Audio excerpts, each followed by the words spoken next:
Bueno, qué bueno, qué bueno, qué bueno. Bueno, lo primero que vamos a hacer en esta mañana, en esta cuarta semana del tiempo pascual, y seguimos acumulando alegría tras alegría, es ponernos en la presencia del Señor, donde hoy se revela de una manera tan linda, tan linda. Imagínense que esta cosa que es tan sencilla, queremos ver a Dios, entonces contemplémoslo a Él, ¿no? Hoy de una manera, quien cree en mí, cree en mi Padre, quien me ve a mí, ve a mi Padre, o sea, esta cosa de que Cristo siempre nos lleva a que Él es la revelación del Padre, ¿no? ¿Cómo será Dios? Bueno, quien me ve a mí, ve al Padre, va a decir más adelante en el capítulo 14, cuando Felipe le pide que lo muestre, ¿no? Entonces, bueno, celebrando a un Dios que nos revela a su Padre y que revela lo esencial de su persona, que es el amor, la misericordia, el perdón, la oportunidad, el volver a empezar, hacer nueva todas las cosas, todo aquello que para nosotros es bendición tras bendición, cuando lo sabemos aprovechar, pongámonos bajo su protección y su presencia en el nombre del Padre, del Hijo y del Espíritu Santo. Amén. El Señor tenga piedad y nos bendiga. Haga brillar su rostro sobre nosotros, para que en la tierra se reconozca su dominio y su victoria entre las naciones. Que canten de alegría las naciones, porque gobiernas a los pueblos con justicia y guías a las naciones de la tierra. Que los pueblos te den gracias, Señor, que todos los pueblos te den gracias. Que Dios nos bendiga y lo teman todos los confines de la tierra. Gloria al Padre, al Hijo y al Espíritu Santo, como era en un principio, ahora y siempre, por siempre, los por siglos los de los siglos de siglos. los Amén. siglos. Amén. Que el Señor tenga piedad y nos bendiga, haga brillar su rostro sobre nosotros.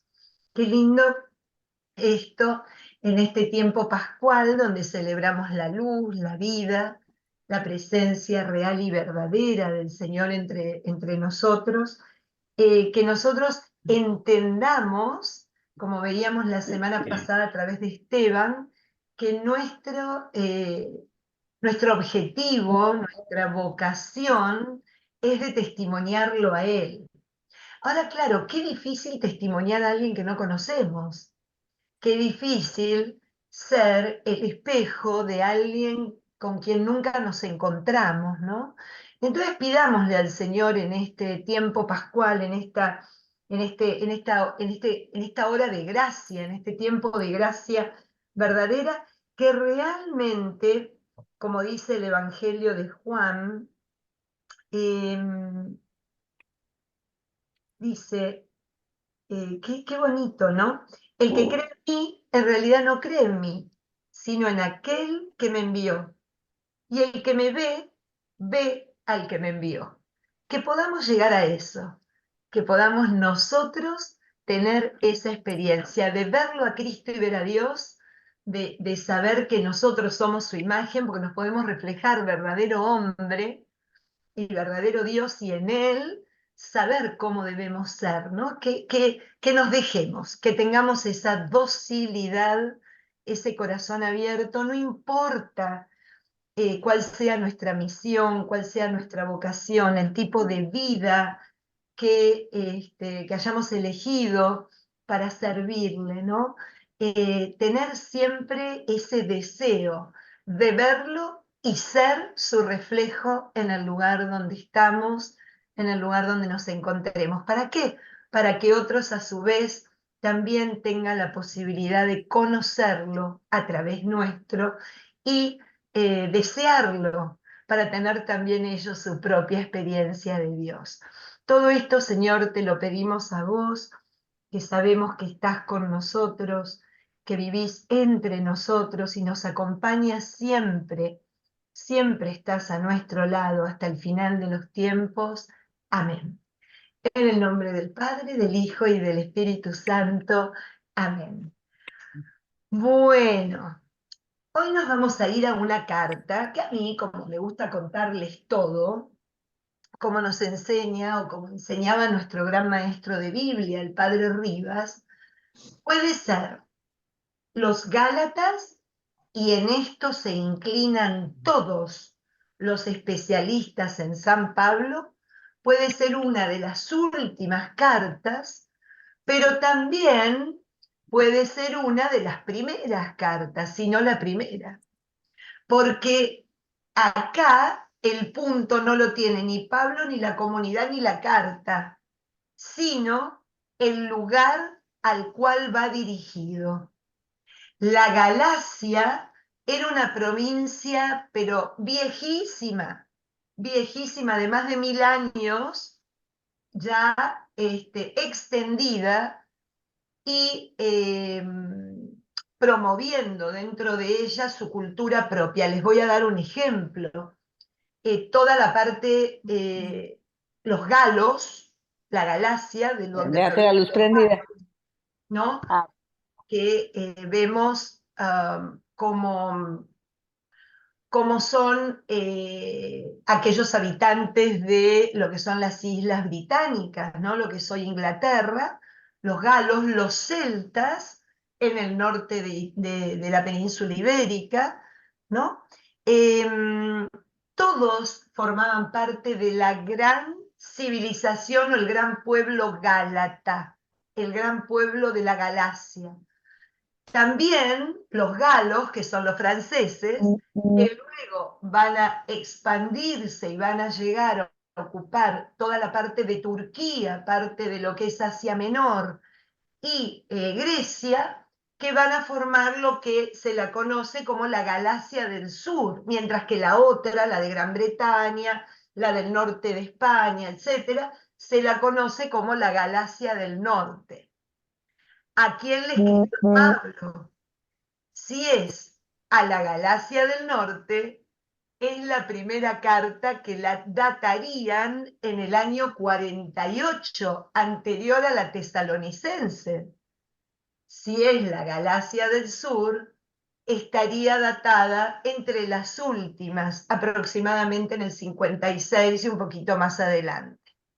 Entonces, esa es la incógnita. Dice el padre Rivas en su libro sobre San Pablo: los especialistas de Pablo se inclinan porque escribió a la Galacia del Sur, especialmente por la temática, la madurez en la teología y en cómo aborda los temas que ya se notan que es fruto de un hombre con una vasta experiencia cristiana de iglesia y comunitaria, cosa que a lo mejor al principio, por el 48, Pablo todavía no la tendría.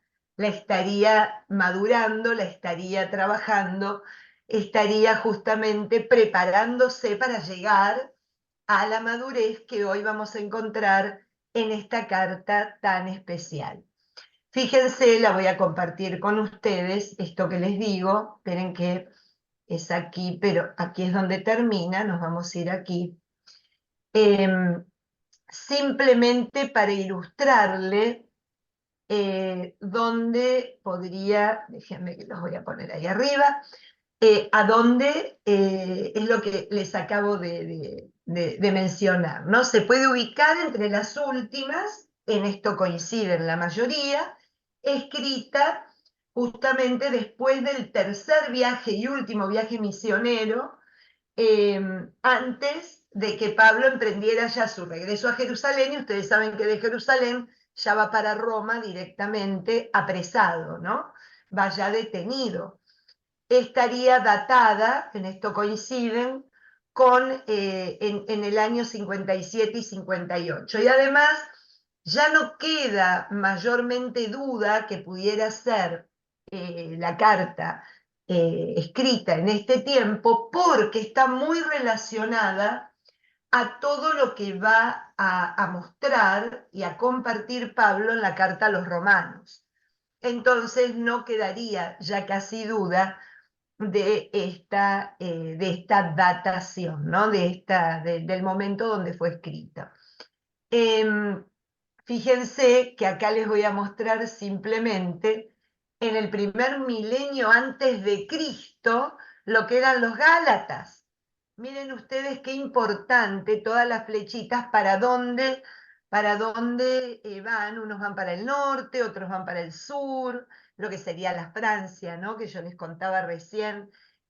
Todas las expansiones de lo que era el pueblo gálata, hasta dónde llegan hasta Irlanda, ¿no? Y en algunos lugares que se ubican, por eso Galicia, el nombre Galicia, muy propio de este pueblo. Entonces, claro, fíjense el derrotero ven que llega hasta Turquía, entonces se consideran estos del primer milenio, los Gálatas del norte, los más antiguos, los más extendidos por lo que es la Europa, mientras que lo que voy a mostrarles ahora, que es la provincia de Galacia del Imperio Romano, o sea, ya en la época de Pablo, ahí queda claro, ven en el mapita de abajo, el borde violeta vendría a mostrar lo que era la provincia de la Galacia, que si Dios lo permite y nos acompaña, es la que más vamos a visitar en el viaje que haremos a Turquía en el próximo octubre, ¿no? Obviamente sacando todos los países que están fuera de Turquía. Fíjense donde se concentra la mayor cantidad de pueblos donde Pablo incursionó y fundó comunidades absolutamente paulinas y cristianas. Así que bueno, esto se los doy para que ustedes, por supuesto, lo tengan. Así que acá está, ¿ven? Se puede hablar entonces de una Galacia del Norte, que es el pueblo original, y una Galacia del Sur, que son los territorios anexados a Galacia, cuando se constituyó la provincia romana.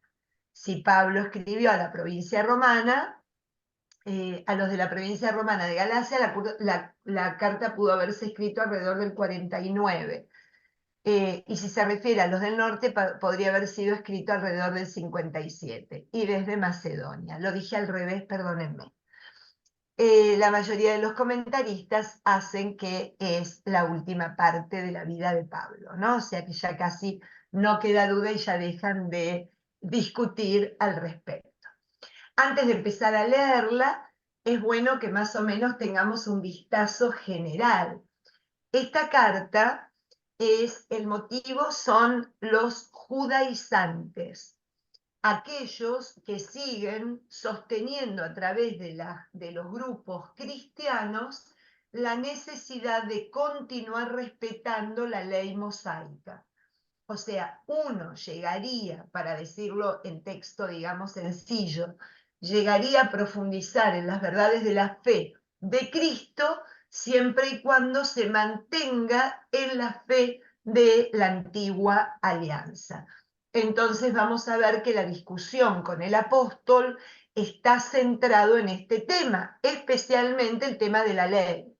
El tema de la ley va a ser justamente uno de los puntos que más desarrolla sobre la relación de la ley como la libertad que da la ley o la esclavitud cuando no la vivimos como corresponde, ¿no? Ese va a ser un poquito el centro de los temas que va a abordar Pablo en esta carta. Fíjense que también aquí, no tanto como en Corinto, pero sí de alguna manera, también es rechazado y se pone en duda su condición de apóstol, ¿no? Van a ver cómo él lo confirma, lo reafirma, lo muestra, y no solo él, sino también todos los que lo acompañan dan testimonio de quién es él y del apostolado en la vida de San Pablo. Después van a ver que evidentemente se trata de un problema bien serio, porque es una de las cartas donde vemos omitido esa mención a quienes va escrita y ese saludo y bendición que consta en todas las demás cartas paulinas, incluso en las más enojadas hacia los corintios, ¿no? O sea, vemos cómo no hay este tipo digamos, de saludo o de saludo o de bendición, como diríamos, hacia el grupo que va dirigida la carta. ¿Cómo está dividida la carta? La podemos dividir en tres partes. Ahora, cuando empecemos a leerla, vamos a ver que el capítulo 1, el capítulo 2 es para fundamentar la autoridad de Pablo como apóstol y especialmente mostrando el reconocimiento de los demás apóstoles sobre él, ¿no? Luego, la segunda parte, que son el capítulo 3 y 4, expone donde el hombre es hecho justo por la fe y no por las obras de la ley. Ahí vamos a ver que empezamos a entrar dentro de lo que es el punto central que va a desarrollar en la carta a los romanos, por ejemplo, la justificación por la fe, ¿no? También ahí va a ser una bellísima alegoría entre Abraham y su matrimonio con Sara y su matrimonio con Agar, cómo el pueblo de Dios viene a través de la alianza en la libertad y no en la esclavitud, ¿no? Ya vamos a profundizar.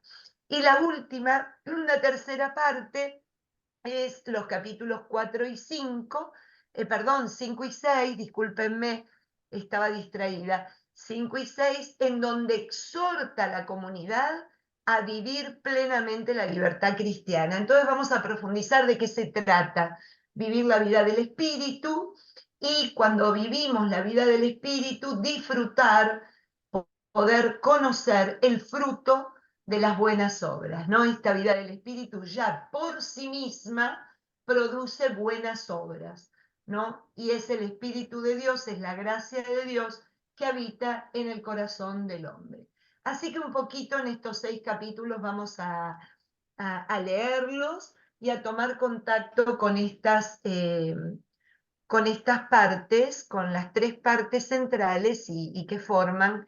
Luego, miren, la semana que viene, a lo mejor ya empezamos con los romanos, y es así que es para sacar mucho jugo porque es una carta espectacular.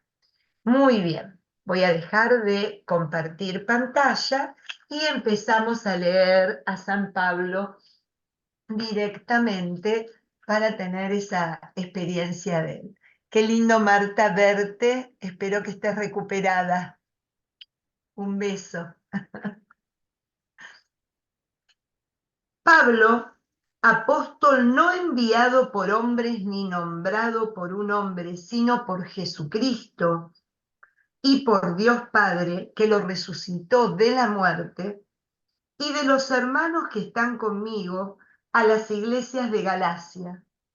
Gracia y paz a ustedes de parte de Dios nuestro Padre y del Señor Jesucristo, que se entregó por nuestros pecados para sacarnos de la perversa situación presente, según el deseo de Dios nuestro Padre, a quien sea la gloria por los siglos de los siglos. Amén. Me maravilla que tan pronto hayan dejado al que los llamó por la gracia de Cristo para pasarse a una buena noticia diversa. No es que haya otra, sino que algunos los están turbando para reformar la buena noticia de Cristo. Pero si nosotros o un ángel del cielo les anunciara una buena noticia diversa de la que les hemos anunciado, sea maldito. Como ya se lo he dicho y ahora se lo repito, si alguien les anuncia una buena noticia diversa de la que recibieron, sea maldito.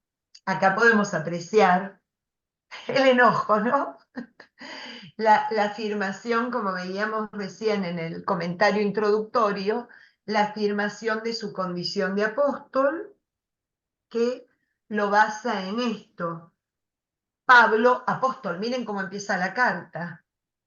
Pablo, apóstol, no enviado por hombres ni nombrado por un hombre, sino por Jesucristo y por Dios Padre que lo resucitó de la muerte. O sea, Ya ahí nos deja en claro que confirma y afirma quién es él, quién es el que los está increpando. Y segundo, ya va, como decimos en Argentina, con los tapones de punta, ¿no? Es una figura muy futbolística, los tapones de fútbol, que va ahí a dar para tratar de meter el gol en el primer minuto, ¿no? Acá de lo que se trata es de descubrir quién está promoviendo un evangelio distinto al del Señor Jesús. Y que promoviéndolo entre una comunidad que ya había abrazado el evangelio que le predicó Pablo, confunde, turba, ¿no? De alguna manera desestabiliza, podríamos decir, a una comunidad que había sido asentada en la persona de Cristo. Y qué fuerte, sea maldito el que hace tal situación. El versículo 10 es muy bonito, es muy autorreflexivo, ¿no? ¿Busco acaso la aprobación de los hombres o la de Dios? ¿Intento agradar a hombres? Si todavía quisiera agradar a los hombres, no sería servidor de Cristo, ¿no? Esta parte que Pablo lo repite en muchísimas de sus cartas, que el Evangelio a veces se confunde, creo yo, humildemente, cuando uno lee las transformaciones en lo que son las pastorales de la evangelización, uno confunde el hacer los medios de evangelización cada vez más cercanos al hombre a transformar el mensaje del Evangelio. El mensaje del Evangelio es clarísimo, es uno, es la verdad, es lo que Jesús habla, predica, muestra, comparte a lo largo de los 3 años de su vida pública con todos aquellos que se cruzó en su camino y con todos nosotros.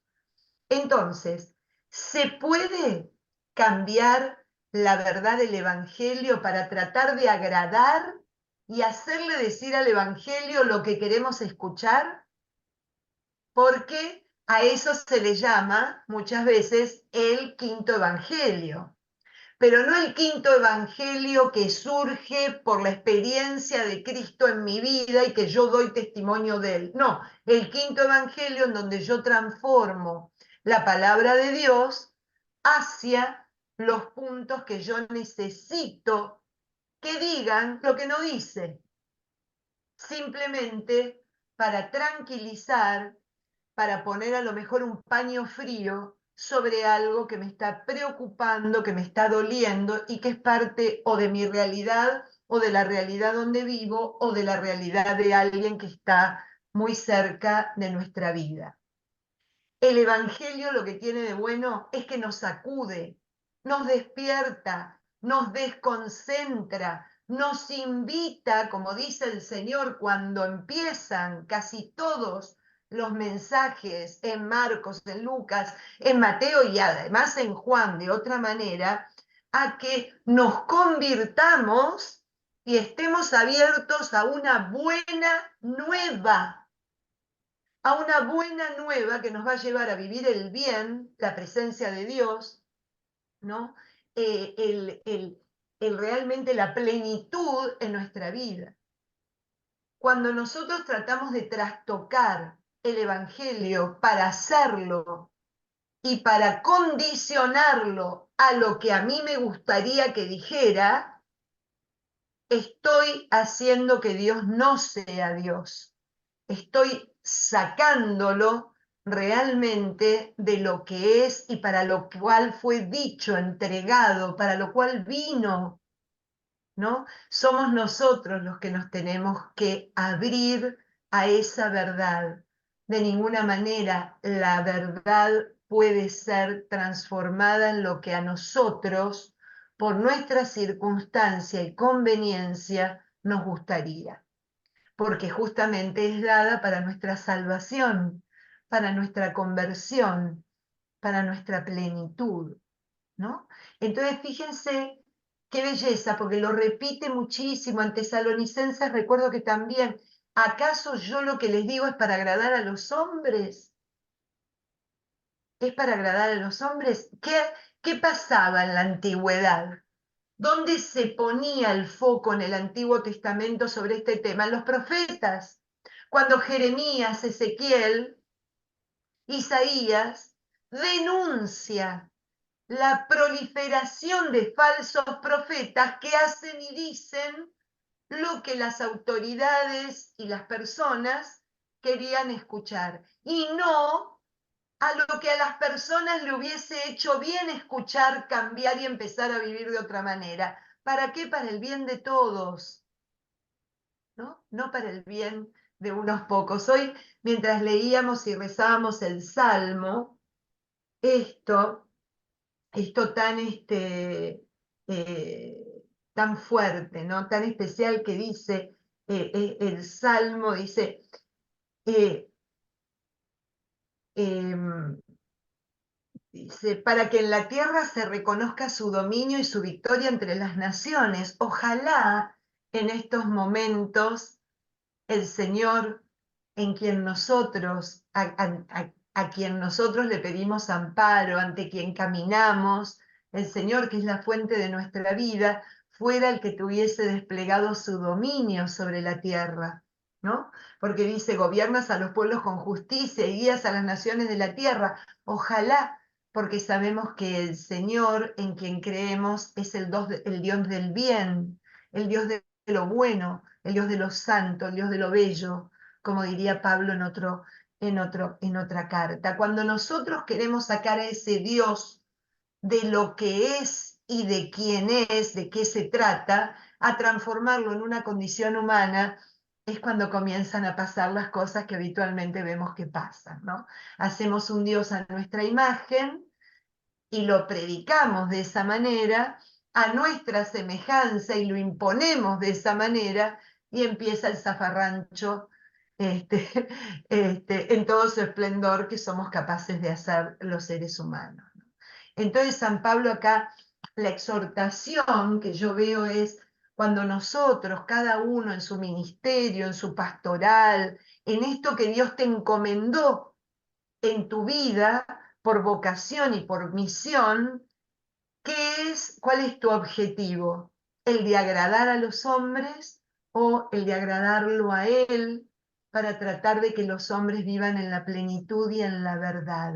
Siempre la verdad nos hará libres y en esa libertad encontraremos la plena felicidad. Todo lo demás es, ya sabemos, ¿no?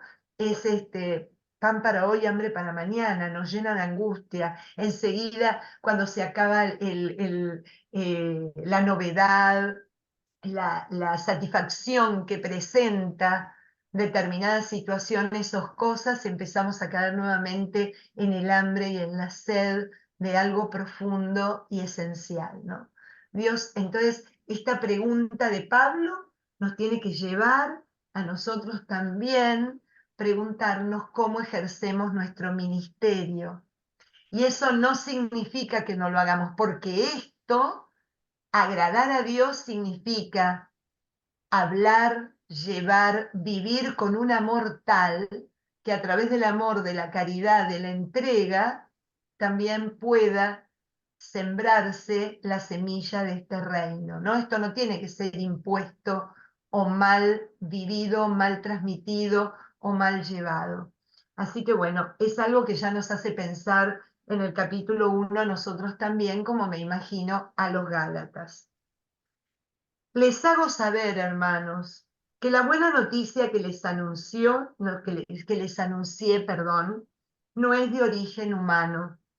Yo no la recibí ni aprendí de un hombre, sino que me la reveló Jesucristo.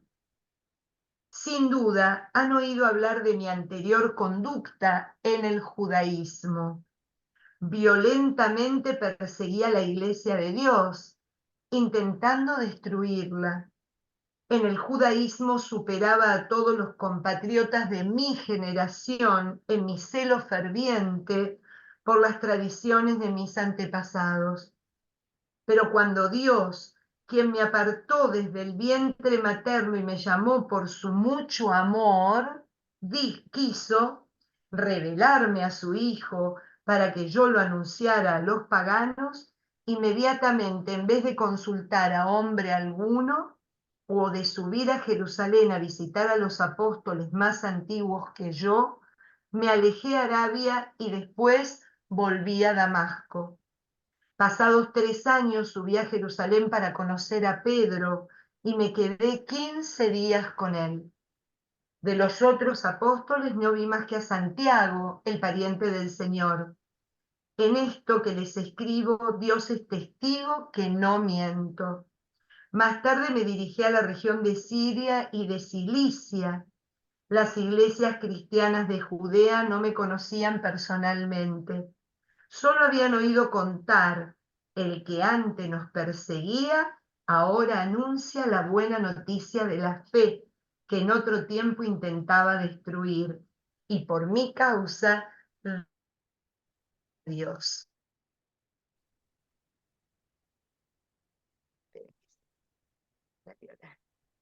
Imagínense, qué bonito el testimonio, porque lo que me gusta de San Pablo y de muchísimos de los testimonios que aparecen en la Sagrada Escritura, que no tratan de esconder la verdad.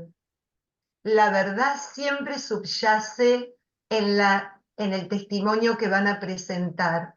Pablo no tiene miedo de mostrarse como había sido en el pasado antes de encontrarse con Cristo. Al contrario, Pablo no escatima en dar detalle de su vida anterior a Cristo, mostrando cómo en él Cristo hizo la transformación, la conversión y un llamado nuevo, a lo que estamos llamados todos a vivir.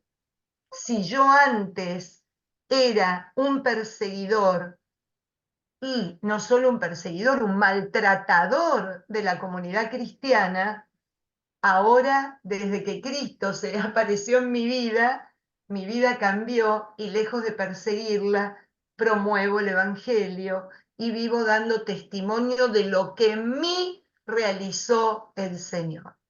Fíjense qué bonito, qué belleza. La otra vez no me acuerdo si era con el grupo de ustedes o con algún otro, hablábamos de qué importante es anunciar la buena noticia, el Evangelio, desde un testimonio personal. Que si uno agarra un libro y le empieza a contar a alguien de qué se trata la doctrina cristiana, no tiene el mismo efecto que si uno se atreve a contar lo que Cristo hizo por cada uno de nosotros en nuestra vida. ¿Cuándo fue la primera vez que nos encontramos con Él? ¿Cuál fue nuestro Damasco, como veíamos en los primeros capítulos de estos encuentros, ¿no? ¿Cuál fue mi primer Damasco? Y desde ese Damasco reconocer de dónde me levantó el Señor, reconocer la mirada nueva que me dio el Señor, reconocer la fuerza nueva, no de persecución, de malogro en lo que son las comunidades, sino de todo lo contrario, de ser apóstol, constructor y sostenedor en el espíritu de aquellos a quienes el Señor le encomendó. Fíjense qué belleza de testimonio. Este es uno de los testimonios en primera persona que cuando vemos se denominan autobiográficos, porque es donde Pablo cuenta parte de su biografía, que en algunos casos coincide con lo que nos cuenta Lucas y en otros hay pequeñas divergencias, ¿no? Cosas que no son 100% idénticas. Acá aparece que se fue a Arabia, etcétera, etcétera. Entonces, fíjense, además, algo que a mí me encanta y lo subrayo hasta el infinito para que nos convenzamos, ¿no?, en nuestra vida, que Pablo está dando testimonio de su camino, de su proceso. Esto no fue mágico, esto no fue de un día para otro. Yo también tuve que caminar, tuve que madurar, tuve que procesar antes de presentarme al que era la cabeza de la iglesia, Pedro, y a su otro apóstol, que es Santiago, para contarle cuál fue mi derrotero, mi encuentro con el Señor resucitado, ¿no? Qué belleza, porque no trata de contar algo extraordinario ni de mostrarse como alguien perfecto, sino simplemente desnuda su corazón y deja ver de dónde lo sacó el Señor, ¿no? Desde dónde lo trae el Señor. En el capítulo 2 continúa. Acuérdense que qué está haciendo Pablo en el capítulo 1 y en el capítulo 2, mostrándose, reafirmando su autoridad de apóstol de Cristo, ¿no? Para esta comunidad que aparentemente lo desautoriza y pone en tela de juicio su autoridad apostólica, ¿no? Más que nada. Pasado 14 años, a mí me alucina. Qué belleza este camino, pasado 14 años, imagínense, ni un día ni dos, 14 años, subí de nuevo a Jerusalén con Bernabé y llevando conmigo a Tito. Subí siguiendo una revelación. En privado expuse a los más respetables la...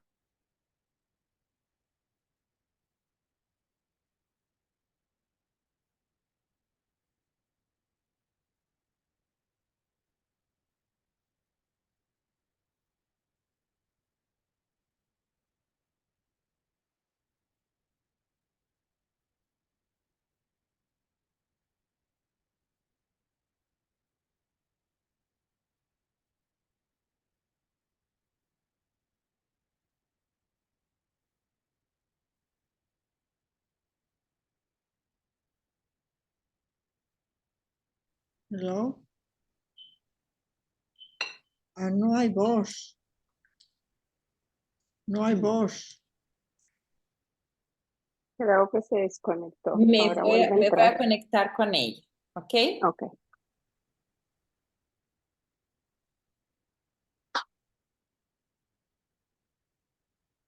Así que sí, perdonen esta pequeña interrupción que hubo por mi computadora que bien no anda, pero continuamos entonces leyendo el capítulo 2, donde Pablo reafirma su autoridad y su condición de apóstol, ¿no? Les decía que cuando empezamos a leer el capítulo 2, en el versículo 1 ya nos sigue mostrando cómo se trata de un proceso, cómo no es una cosa inmediata. Fíjense, pasado 14 años subí de nuevo a Jerusalén con Bernabé y llevando conmigo a Tito, subí siguiendo una revelación. En privado expuse a los más respetables la buena noticia que predicaba a los paganos, no sea que estuviera trabajando o hubiese trabajado inútilmente. Pero ni siquiera mi compañero Tito, que era griego, le obligaron a circuncidarse, a pesar de los falsos hermanos que se infiltraron para coartar la libertad que tenemos gracias a Cristo Jesús y reducirnos a la esclavitud. Ahí está tocando el punto central del problema con los Gálatas, el problema que está teniendo esta comunidad, que dentro de ella hay algunos hermanos que dan un testimonio completamente falso, que abrazar el cristianismo es obligarlos a pasar primero por la circuncisión, por hacerse judíos para poder abrazar luego la persona de Cristo en su vida, ¿no? Justamente está dando un testimonio Pablo de lo que él experimentó cuando, llevando a Tito, que era pagano, los notables, o sea, los apóstoles, aquellos que venían desde toda la vida acompañando a Jesús y comenzaron la evangelización en primera persona, en ningún momento le exigieron a Tito que se circuncidara. Entonces, de vela pone como una falsedad el hecho de imponer algo que nunca en la iglesia había sido una prioridad, ¿no? Como un requisito a tener en cuenta. Y además, acá empieza a hablar de que ese tipo de cosas, en lugar de llevar a la libertad de hijos de Dios, lo que somete a los hombres es a la esclavitud. Ya vamos a ver que va a desarrollar este tema un poquito más adelante. ¿La esclavitud a qué? La esclavitud a la ley.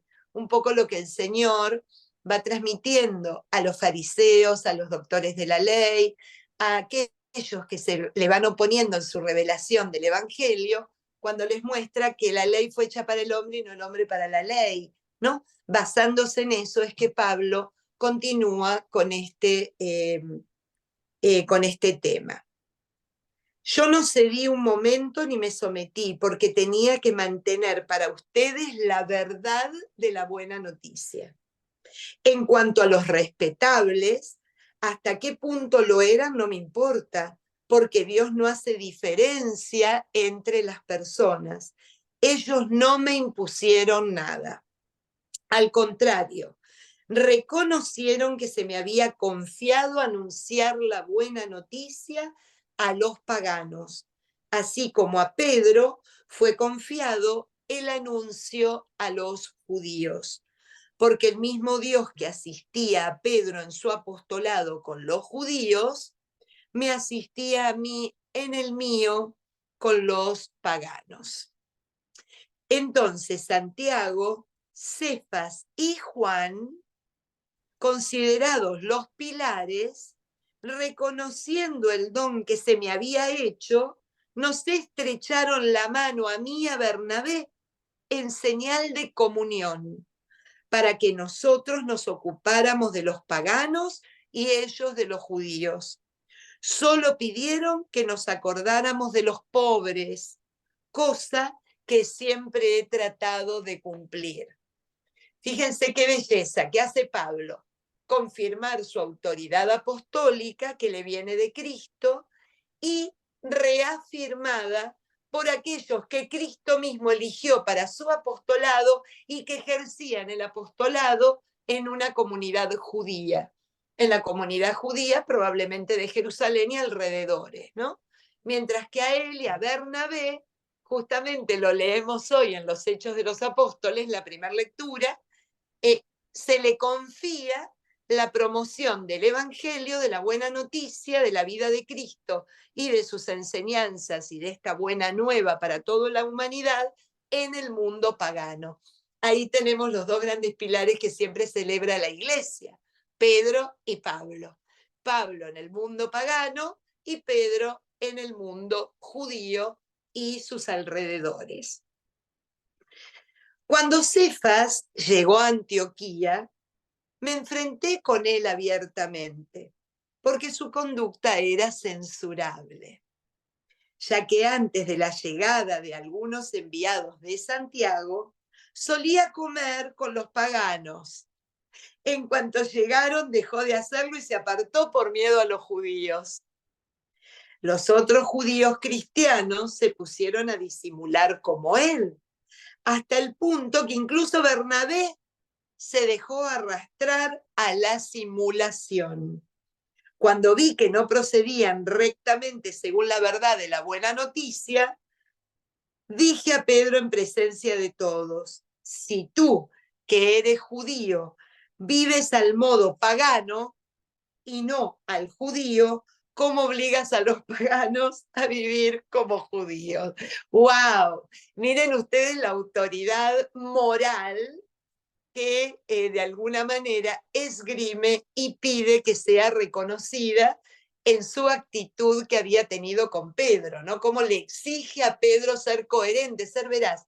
Vuelvo y repito, me encantan estos textos de la Biblia, porque lo que nos muestra es que la historia de la salvación fue escrita a través de personas como nosotras, que nos cuesta la coherencia, que a veces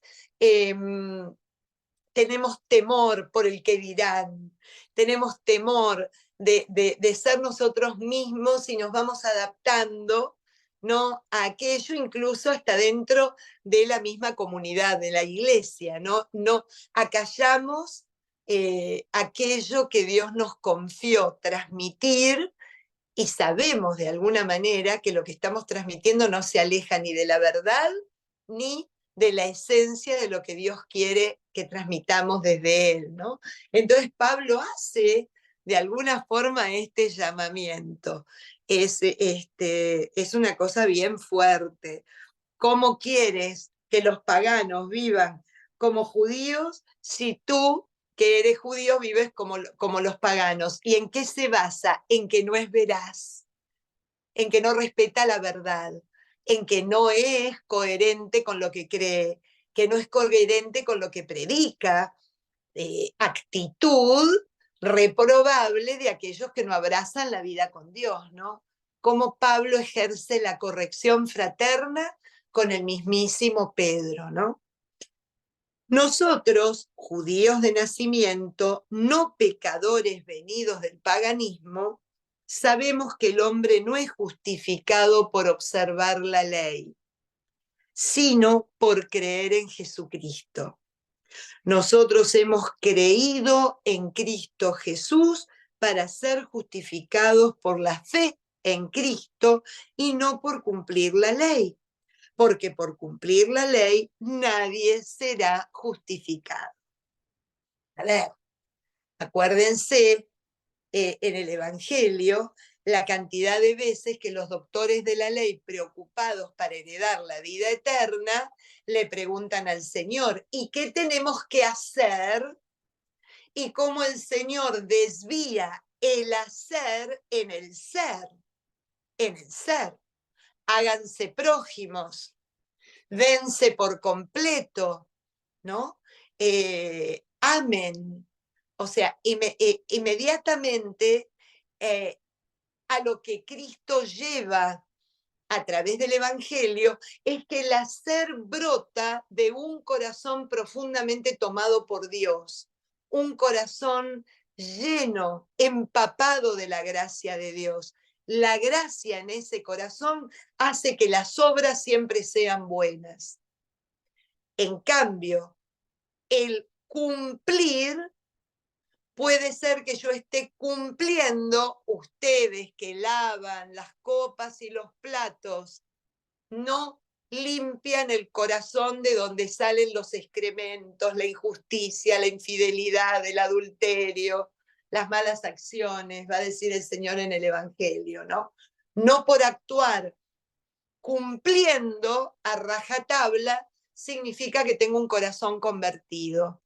Ahí es donde va Pablo a dar vuelta con esta declaración que va a formar parte de las bases de la teología paulina, ¿no? Y lo va a desarrollar en Gálatas y mucho más en Romanos. Ahora bien, si lo que buscamos en Cristo, nuestra justificación, resulta que también somos pecadores, ¿será entonces Cristo un agente del pecado? De ningún modo, porque si me pongo a construir lo que había destruido, muestro que soy transgresor. Por medio de la ley he muerto a la ley para vivir para Dios, ¿no? Dios primero, porque si no, está puesta la variante en el hombre y no en Dios. La variable está puesta en mí. Yo con mi actitud, de alguna manera, atraigo la obra de Dios, siendo que la obra de Dios me precede a mi actitud. ¿Es claro esto? O sea, la fe me dota de una fuerza tal, de una gracia tal, que de esa gracia reconocida, sostenida, alimentada, cuidada, ¿no? Cuidada porque es un tesoro, como dice él, en este barro alentado que es mi vida, de esa gracia es que brota todo lo que soy. Por eso él va a decir, gracias a Dios soy lo que soy, no a mis buenas acciones. Mis buenas acciones son fruto de ese Dios que está en mí, a quien yo reconozco y de quien yo no quiero separarme. ¿Eso es claro? Todo lo demás, de alguna manera, condiciona al hombre.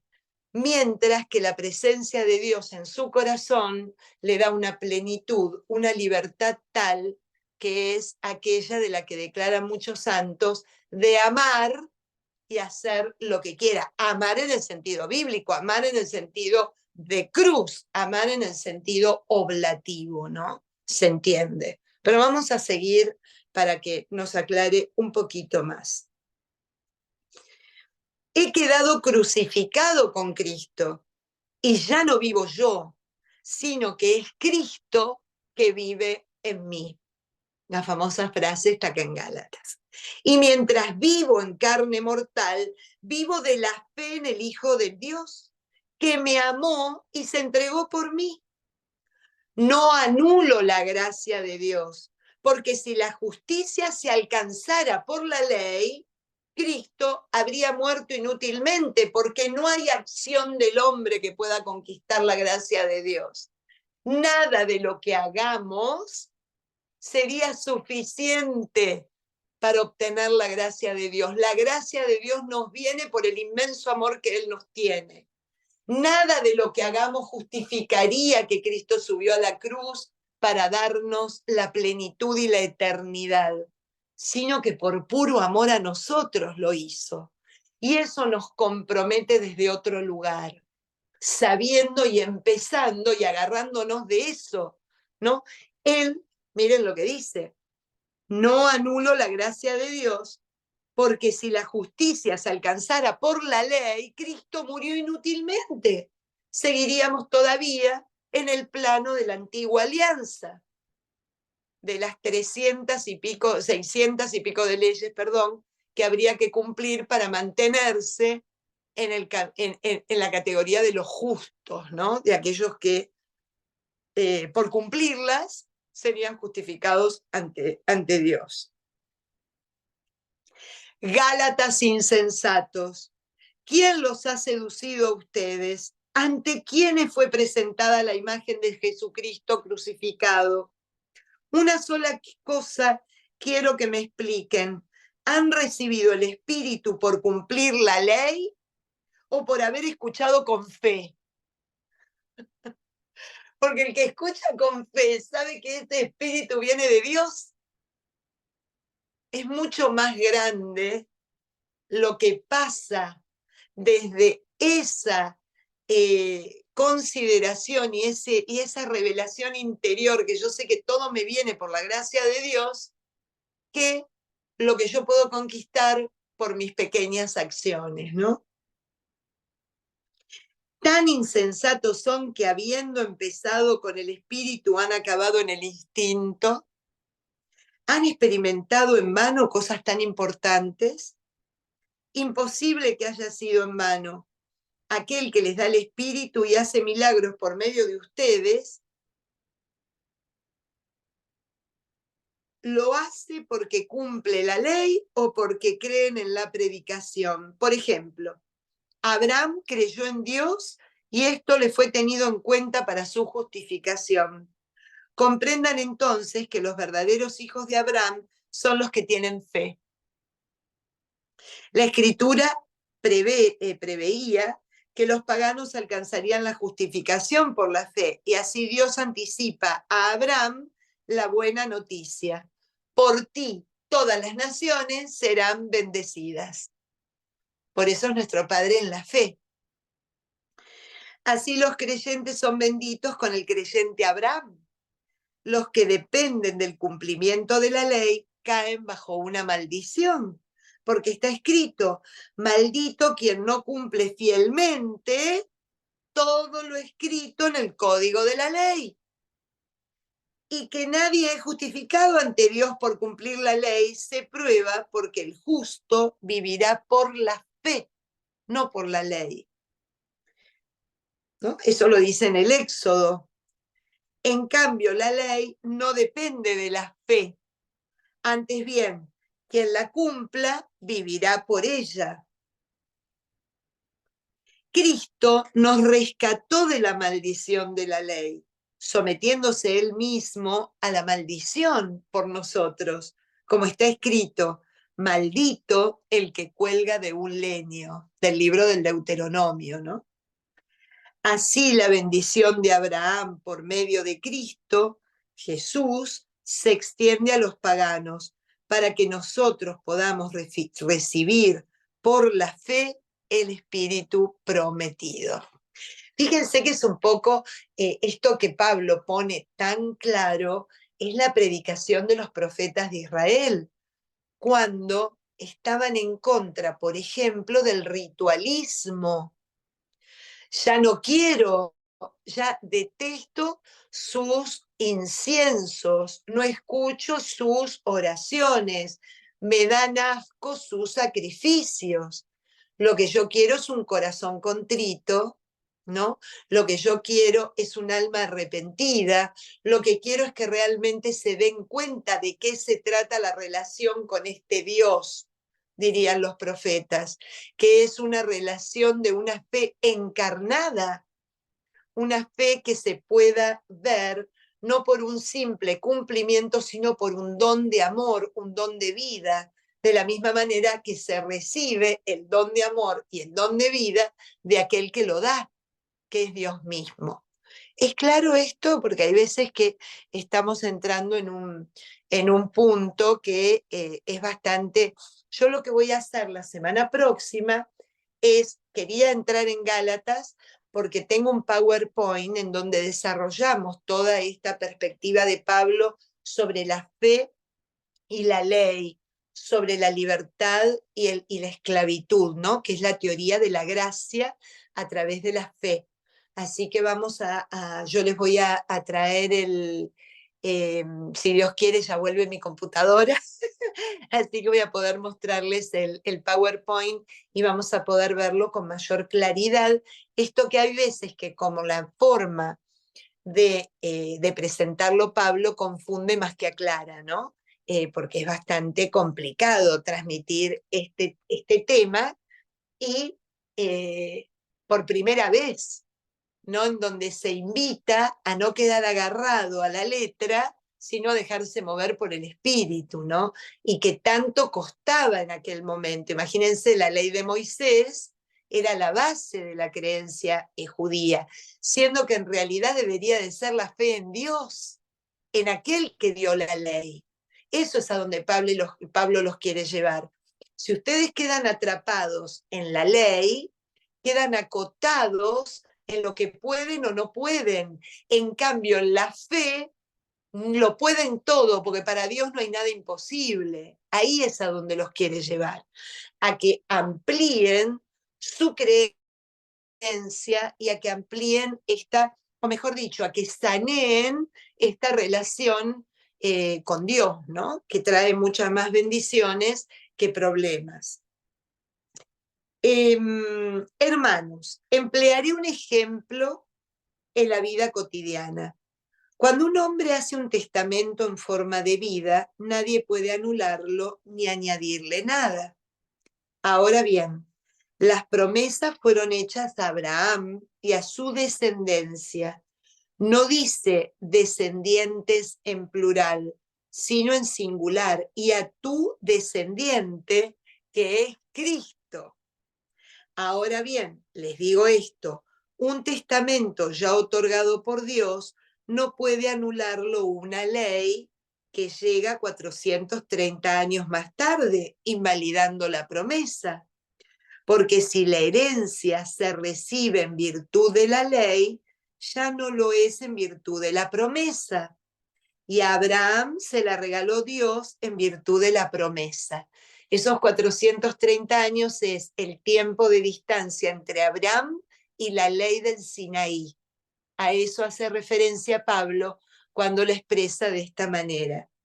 Entonces, ¿para qué sirve la ley? Se añadió para poner de manifiesto la desobediencia, hasta que llegara el descendiente beneficiario de la promesa, y fue promulgada por ángeles a través de un mediador. Fíjense qué bonito. La ley fue para poner orden, hasta que llegara la plenitud de esa ley, que es el descendiente directo de Abraham, que es Cristo, el depositario de la promesa. En Cristo ya la ley se anula, ya no tiene sentido. Él es el cumplimiento de la ley, ¿no? Por eso dice, yo he venido a cumplir la ley y los profetas. Todo está en Él, en su vida y en lo que nos deja en herencia como sus seguidores, como cristianos. Ahora bien, no hace falta mediador cuando hay una sola parte y Dios es único. Entonces, ¿va la ley contra las promesas de Dios? De ningún modo. Si hubiéramos recibido una ley capaz de dar la vida, ciertamente por la ley se alcanzaría la justicia. Pero la Escritura incluye a todos bajo el pecado, de modo que lo prometido se entregue a los creyentes por la fe en Jesucristo. ¿Por qué dice que la ley impulsa al pecado? Porque la ley dice que quien no la cumple cae en el pecado. En cambio, Cristo viene a redimirnos justamente del pecado y a ponernos la perspectiva en el plano de la fe. Vamos a terminar y yo sé que los dejo con un nudo más que con un horizonte abierto, pero la semana que viene vamos a entrar a dilucidar bien parte por parte de lo que Pablo nos quiere transmitir, especialmente en este capítulo 3. Antes de que llegara la fe, éramos prisioneros custodiados por la ley hasta que se revelase la fe futura.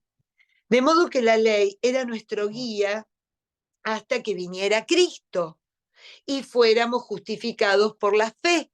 Ahí está lo que acabo yo de mencionar hace un instante. Pero al llegar la fe, ya no dependemos del guía, o sea, de la ley. Por la fe en Cristo Jesús, todos ustedes son hijos de Dios. Los que se han bautizado consagrándose a Cristo se han revestido de Cristo. Ya no se distingue judío y griego, esclavo y libre, hombre o mujer, porque todos ustedes son uno con Cristo Jesús.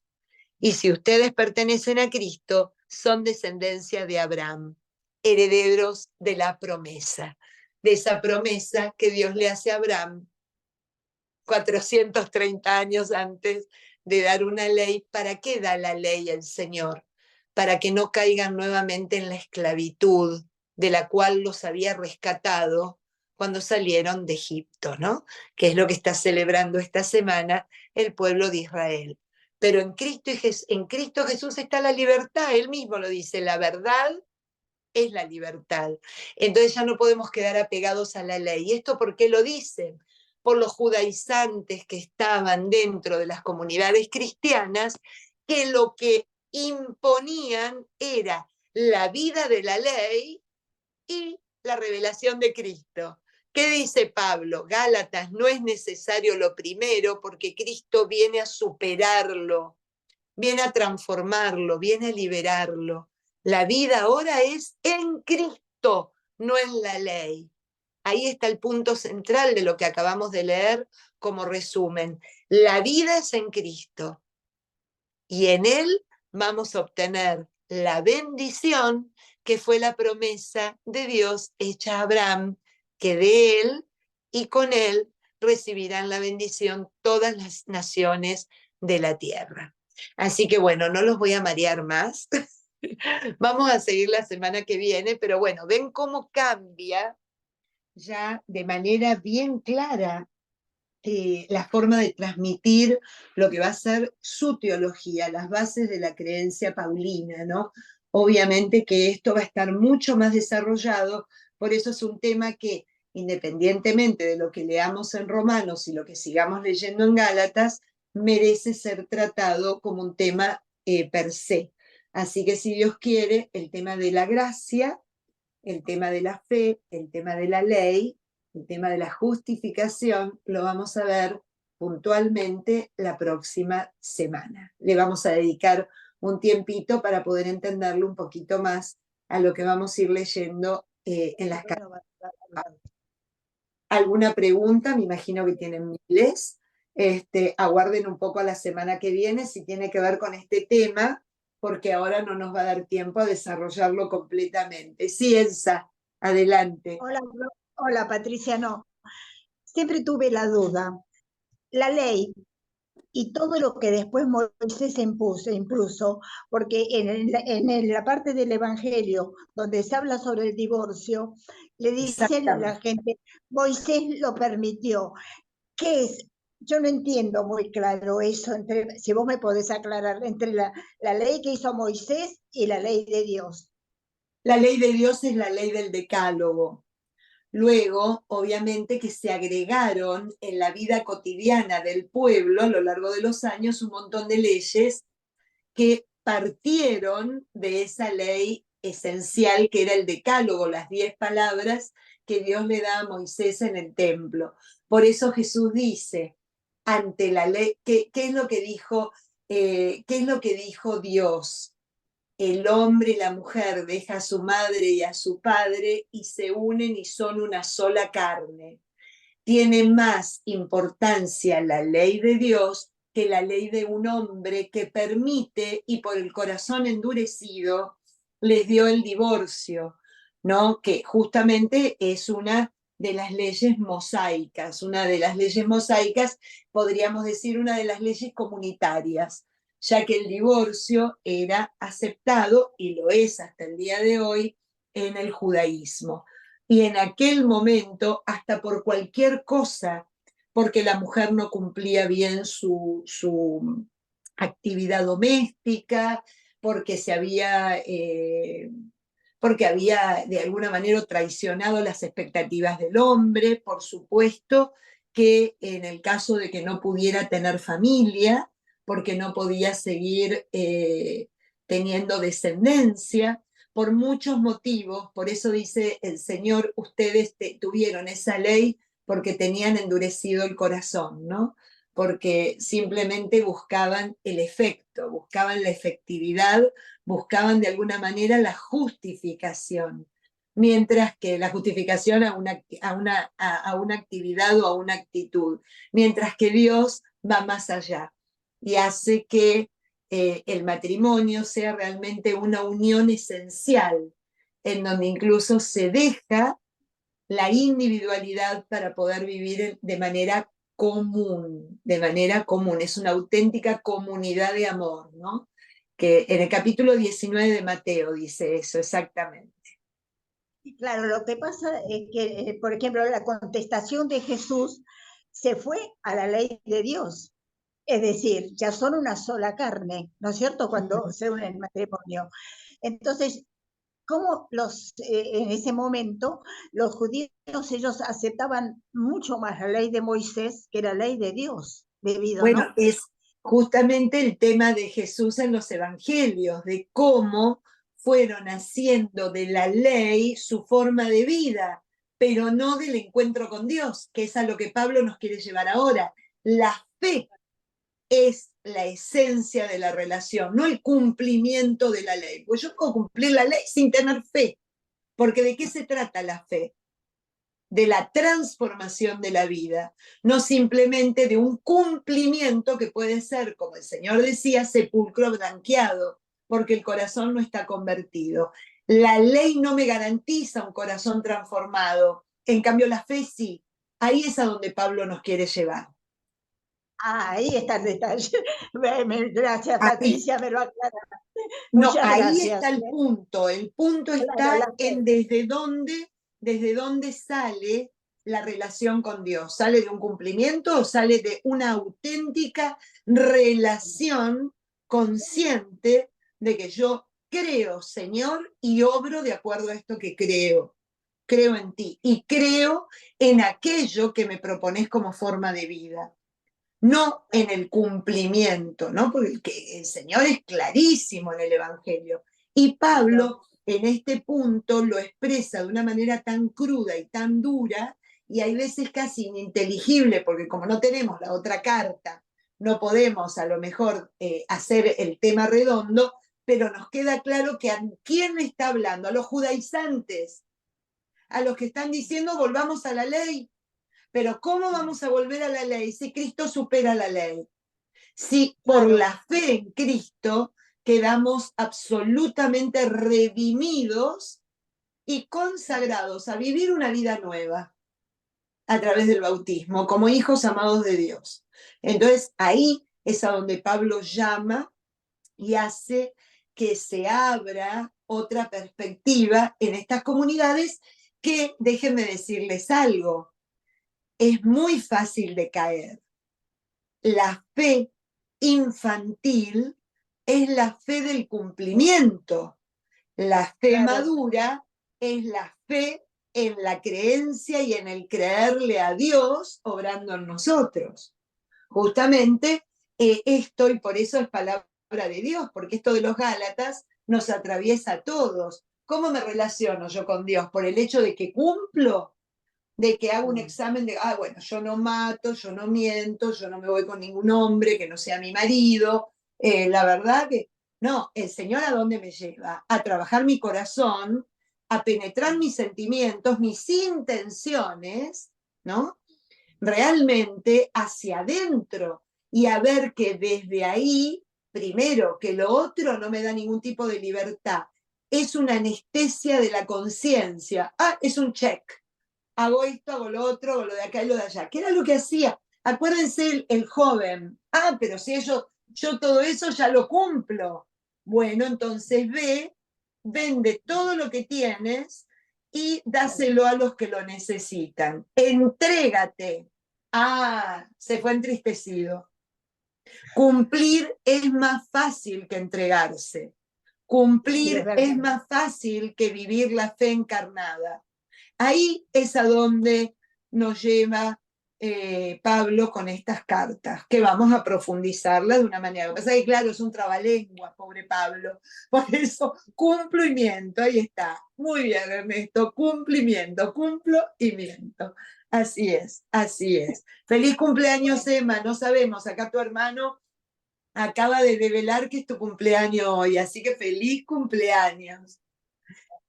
Feliz cumpleaños. Ahí está Emma. Un beso a Emma por su cumpleaños. La hermana de Ernesto. Gracias. De nada. Que sean muchos más, Emma, y muchas bendiciones. Para todos. Gracias. De nada, de corazón.